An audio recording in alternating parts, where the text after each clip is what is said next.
ఇప్పుడు అందరికి ఒక ఫార్మా సెక్టర్, ఫార్మా స్టాక్స్ లో ఇన్వెస్ట్మెంట్ చేయొచ్చా? ఎందుకంటే టారిఫ్ లో ప్రెసిడెంట్ గారు 100% అన్నారు. యుఎస్ ప్రెసిడెంట్ ట్రంప్ టారిఫ్ లో ఇట్స్ ఎ పునిటివ్ టారిఫ్ అనుకోవచ్చు.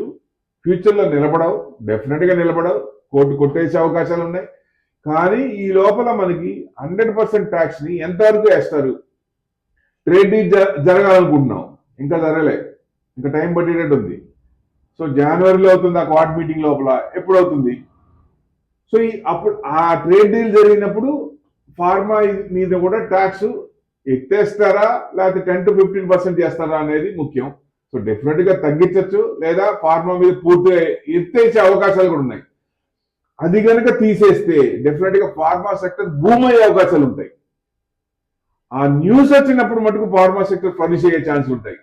బాగా పడిన స్టాక్స్ ఫార్మాలో పెరగనివి, అంటే కన్సాలిడేషన్ అవుతున్న డౌన్ సైడ్ కన్సాలిడేషన్ బాగా పడిన స్టాక్స్, బీటెన్ డౌన్ స్టాక్స్ మీకు next 1 year 2 years maximum 2 years hold చేసుకుంటే ఆ డైరెక్షన్ తెలిసినప్పుడు, టారిఫ్ ఎంత అనేది పర్సంటేజ్ ఎంత తెలిసినప్పుడు డెఫినెట్ గా ఆ సెక్టర్ దానికి అనుగుణంగా రియాక్ట్ అయ్యే అవకాశాలు ఎక్కువ ఉన్నాయి. ఎవరైనా సరే ఫార్మా సెక్టర్ ఈ విధంగా చూస్తేనే మంచిది.